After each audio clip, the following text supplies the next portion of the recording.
ลาบเหนียวหรือลาบซีนงัวลาบเนื้องัวใส่มะเขือนั่นเองหรือเว้าภาษาบ้านเฮาก็แม่นลาบเหนียวทุกคนแต่ละเขตเว้าคือกันบ่เนาะแต่ส่วนหลายเขาจะน่าจะเอิ้นลาบเหนียวคือกันหั้นแหละเนาะเพราะว่าเป็นหยังจังเอิ้นลาบเหนียวก็เอาต่อไปก็จะรู้นั่นเองทุกคนตัวนี้จะใส่เป็นซีนงัวเนื้องัวเนาะเครื่องในงัวเนาะก็จะเป็นแบบลาบงัวหั่นแหละว่าได้แต่ก็ต้องใส่มะเขือว่าซะจึงเอิ้นว่าลาบเหนียวใดเนาะก่อนอื่นเขาจะพามาเกี่ยมเครื่องก่อนเนาะ ก่อนอื่นนี่เราจะเอาเครื่องในไปล้างคางหม้อต้มเครื่องในทุกคนแล้วก็มาจีมะเขือจีมะเผ็ดเนาะมะเขือนี่ก็ใส่เป็นมะเขือเขียวมะเขือขาวแล้วก็ป่นมะเขือคืนไปนํเนาะซีนงัวหรือเนื้องัวหันลืมเอานั่งหรือว่าลืมเอาเอ็นนี่ออกทุกคนเนาะให้เป็นซีนล้วนเลยก็จะลืมออกแบบนี้ถ้าได้เนื้อมาแล้วก็จะเป็นเนื้อที่แบบงามๆหั่นน่ะเนาะลืมออกให้หมด เซตอันนั่งเซตเอ็นแบบนี้เฮาก็จะบ่ได้ทิ่มเนาะถ้าว่าเฮ็ดแกงเฮาก็จะไปใส่แกงก็ได้เด้อทุกคนเด้อเนาะแต่ว่าถ้าฝากป่นไปเลยหันมันจะบ่แซ่บทุกคนมันจะบ่มีความเป็นเนื้อบ่มีความเป็นซีนว่าซั่นเนาะลืบเอ็นลืบนั่งออกแล้วก็จะมาซอยทุกคนซอยเพื่อหยังซอยเพื่อให้มันฟักง่ายทุกคนเนาะเฮาจะบ่ได้ใส่เครื่องบดเครื่องหยังเลยทุกคนเฮาจะเอามีดฟักด้วยมือของเฮาเองเนาะ ถ้าว่าเฮ็ดเป็นต้นใหญ่สิเราเอาฝากเลยได้บ่ก็แล้วแต่ความสะดวกของไผลาวทุกคนเนาะแต่ก่อนเขาจะใส่มีดแหลมนี่เนาะเดี๋ยวนี้เขาใส่มีดบางตอหรือใส่มีดหนักๆมีดฟักหั่นน่ะเนาะแล้วก็จะมาซอยเป็นตอนน้อยเข้าไปอีกตัวนี้ถ้าเป็นเนื้อยางนี่ก็เฮ็ดเป็นสินดอดได้ทุกคนเนาะเห็นบ่ตัวนี้ก็จะเป็นเฮ็ดเป็นน้อยอีกซอยตอนน้อยก็เพื่อให้มันความฟักง่ายให้ทุกคนให้ฟักละเอียดดีเนาะ ฟักมุนดีว่าซั่นซะเพราะว่าเราจะบ่ได้ใช้เครื่องบดเด้ตัวนี้เนาะได้แบบนี้มาแล้วก็จัดการเลยทุกคนเอาฟักหอมอิดนี่จะฟักแต่เนื้อละลาหรือสีละลาก่อนเด้อเนาะแล้วก็หามันเข้าที่เข้าทางทุกคนเห็นบ่เริ่มมุนมาแล้วยังบ่แล้วก็ต้องเอาข่าใส่เพื่อหยังเพื่อให้ซีนมันแข็งมันเต่งตึงเลยทุกคนเนาะให้ซีนแข็งซีนหั่นบ่ให้เป็นเละเป็นย้วยเป็นน้ำหั่นน่ะเนาะสำหรับข่านี่ ถ้าเป็นลาบปลาก็ใส่ใดเด้อทุกคนเนาะลาบซีนแบบนี้ก็ใส่ใดคือกันเนาะตัวนี้เขาจะบ่แม่นซอยทุกคนเนาะจะเป็นลาบเหนียวเด้อบางคนอันเบิ่งกันคลิปครึ่งๆกลางๆก็สิทวงว่าอุ๊ยแม่บ่แม่นบ่ได้ฟักแบบนี้ซอยเอาจังซี่นะแต่ตัวนี้เขาต้องการความละเอียดที่สูงเนาะมะเขือหมกมาได้ที่เห็นบ่สิมีมะเขือคืนมะเขือธรรมดามะเขือขาวมะเขือเขียวเนาะก็จะฟักคือกันตัวนี้ก็ได้ถ้ามันสุกดีๆเนาะมันจะฟักง่ายทุกคนเนาะ ก็ฟักให้ละเอียดเพื่อไปตำก็ให้มันละเอียดทุกคนเนาะตัวนี้จะใส่เป็นมะเขือแบบเครื่องแก้ไปแด้เนาะแก้แด้แบบเป็นกลางๆหั่นนะจะบ่ใส่เป็นมะเขืออ่อนนะตัวนี้ถ้ามะเขืออ่อนมันจะมีรสชาติที่บ่ดีปานใดว่าซะการเลือกมะเขือนี่ก็เป็นสิ่งที่สำคัญเด้อทุกคนเด้อต้องเลือกมะเขือเครื่องกลางๆหรือว่าแบบเริ่มจะแก้ไปแล้วนะห้าแก้เนาะ แก้ที่บ่ได้เป็นมะเขือเรื่องหันบ่แม่นเนาะจะแบบเกือบแก้เป็นเรื่องหมดเลยเนาะถ้าเหลือมะเขือแบบนี้ใดรสชาติลาบของเจ้านี่สิแซ่บเพิ่มขึ้นยิ่งขึ้นทุกคนเมื่อเครื่องในได้ที่ยังได้ที่แล้วเราก็จะมาเตรียมเพียทุกคนตัวนี้ต้องใส่เพียเด้อทุกคนเด้อเพียคือหยังกับเพียที่แบบคมๆเนาะเขาจะใส่เพียหั่นนะเขาก็จะมาปาดขาใส่อยู่มาปาดโลใส่ถ้วยแล้วก็ลวกเพียทุกคน ตัวนี้เราจะบ่ใส่ดิบเด้อทุกคนเราจะใส่สุกเนาะลวกเพียก็คือเอาน้ำที่เราต้มเครื่องในให้เนาะหรือว่าตังน้ำตังหาก็ได้เนาะแล้วก็ตักหวดลงเนาะหวดลงให้มันร้อนให้มันสุกทุกคนก็ซ้ำกับเอาน้ำต้มน้ำร้อนให้มันมาลวกเนาะแล้วก็คนๆให้มันสุกนั่นแหละเนาะก็จะได้ประมาณนี้แล้วก็ปะไว้ทุกคนแล้วก็ปะไว้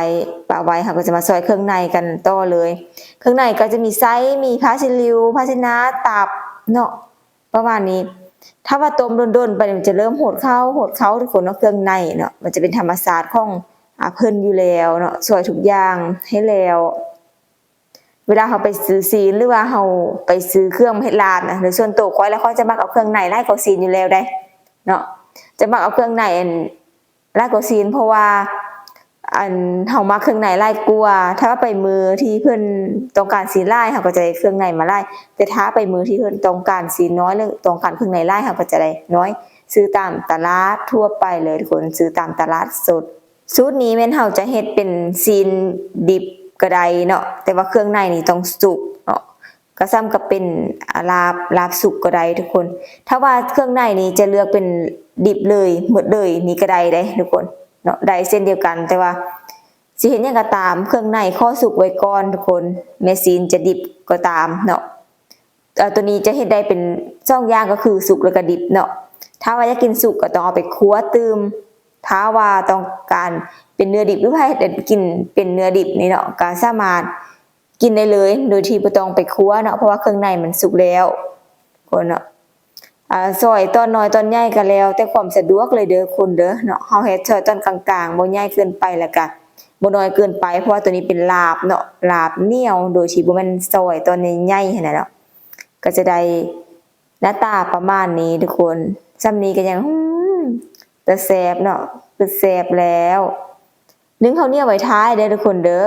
ลาบเหนียวนี่ต้องกินกับข้าวเหนียวเท่านั้นเนาะถ้าบ่แม่นข้าวเหนียวนี่จะบ่แซ่บเลยเนาะแล้วก็จะได้มาซอยหอมเนาะหอมบัวหอมปลอมหอมแปนเนาะก็ใส่ได้เบิดทุกคนเมื่อเก็บเครื่องแล้วก็จะได้หน้าตาประมาณนี้มีมะเขือมีซีนมีเครื่องในเนาะมีตับมีเครื่องในต่างๆมีหอมทุกคนก็จะมาเริ่มตำกันเลยเฮาจะใส่วิธีการตำทุกคนในการเฮ็ดลาบเหนียวเนี่ยต้องแบกพลังบ้าพลังแค้นมาเต็มๆเลยเนาะก่อนอื่นก็เอาซีนใส่เอาเนื้อใส่แล้วก็เอามะเขือใส่ทุกคนเพราะเฮาจะตำมะเขือกับซีนนั้นรวมกันทุกคนตำซีนกับมะเขือให้เข้ากันคักๆเข้ากันดีๆเอาจนเป็นเนื้อเดียวกันเลยก็ว่าได้ทุกคนเด้อเนาะตำเข้าไปทุกคนต้องได้ใส่พลังหลายก็ว่าได้เนาะเพราะว่ากระส้มซื้อได้เป็นอย่างเอิ้นว่าลาบเหนียวมันก็เหนียวของแท้เลยทุกคนเนาะเหนียวแบบถ้ากินกับข้าวเจ้าข้าวซั่วนี่แม่นบ่แซ่บเลยตัดออกไปเลยต้องข้าวเหนียวเท่านั้นข้าวเหนียวออนลีเนาะเมื่อตำมะเขือกับซีนเข้ากันแล้วก็เอาเครื่องในลงทุกคนเครื่องในลงก็ตำเส้นเดียวกันเนาะเป็นอย่างบ่ตำรวดเดียวกันเลยมันสิมุนเด้ทุกคนเนาะตับนี่มันสิมุนก่อนเนาะอันนี้ก็ข้อบ่ให้มันตับมุนเกินไปวันซะก็เลยว่าต้องตำมะเขือกับซีนหั่นเข้ากันก่อนให้เข้ากันละเอียดเป็นเนื้อเดียวกันนั่นแหละจังน้อยถ้าเอาเครื่องในลงไปแล้วมันก็จะมุนแล้วจะเฮ็ดให้มะเขือกับเนื้อจะบ่เข้ากันได้ดีแล้วก็จะมาติดอยู่ที่เครื่องในแทนทุกคนแล้วก็ปรุงรสด้วยผงนัวหรือแป้งนัวเฮาเองทุกคนเนาะแล้วก็น้ำปลาเด้อทุกคนใส่น้ำปลาตัวนี้ก็ถ้าให้กินปลาแดกก็ใส่ปลาแดกก็ได้ทุกคนต้มปลาแดกต้องเป็นปลาแดกสุกเนาะปลาแดกต้มคือเฮาต้มเพียเลยเนาะแต่ตัวนี้ใส่น้ำปลานี่ก็ถือว่าเข้มข้นพอแห้งแล้วทุกคนจัดต่อตามด้วยข้าวคั่วเด้อทุกคนข้าวคั่วใส่แล้วแบบหอมเลยเนาะข้าวคั่วกับลาบกับกอยนี่มันเป็นอย่างที่เข้ากันที่สุดของที่สุดเลยแล้วก็ตามด้วยหอมลงไปหอมที่เราซอยไว้ทุกคนเนาะใส่ลงไปเลยตำให้เข้ากันละเอียดเลยทุกคนตำให้เข้ากันละเอียดเลยตัวนี้เป็นเหนียวคักทุกคนคันโบราณเพิ่นก็จะบ่เอิ้นว่าลาบเหนียวแม่นบ่เนาะเพราะฉะนั้นมันเหนียวแบบนี้แหละเพิ่นจึงเอิ้นว่าลาบเหนียวแล้วก็ตบท้ายด้วยน้ำเพียทุกคนน้ำเพียของเฮาตัวนี้จะใส่ตอนปรุงรสเลยก็ได้เนาะแต่ว่าเฮาลืมนั่นเองทุกคนแต่ว่าใส่ตอนนี้ก็บ่เป็นหยังซ้ำท้ายทุกคนเนาะซ้ำท้ายเลยบ่เป็นหยังแล้วก็ตำให้เข้ากันละเอียดเนาะซ้ำนี้ก็ถือว่าเป็นอันแล้วเด้อทุกคนสำหรับลาบเหนียวของเฮาแต่ว่าอย่าลืมชิมรสเด้อทุกคนเนาะผู้ใดมักหนักก็ใส่หนักแดเนาะเค็มนัวนะให้มักเบาๆก็ใส่เบาๆไปถ้าใครใส่มักเผ็ดก็เอามะเขือใส่แล้วก็ตำเข้ากันเลยเนาะบางคนก็มักใส่โหยน้าเนาะทุกคนเนาะของเฮาจะไปใส่โหยน้าเอาเด้อซ้ำนี้ที่เป็นอันแล้วทุกคนกับ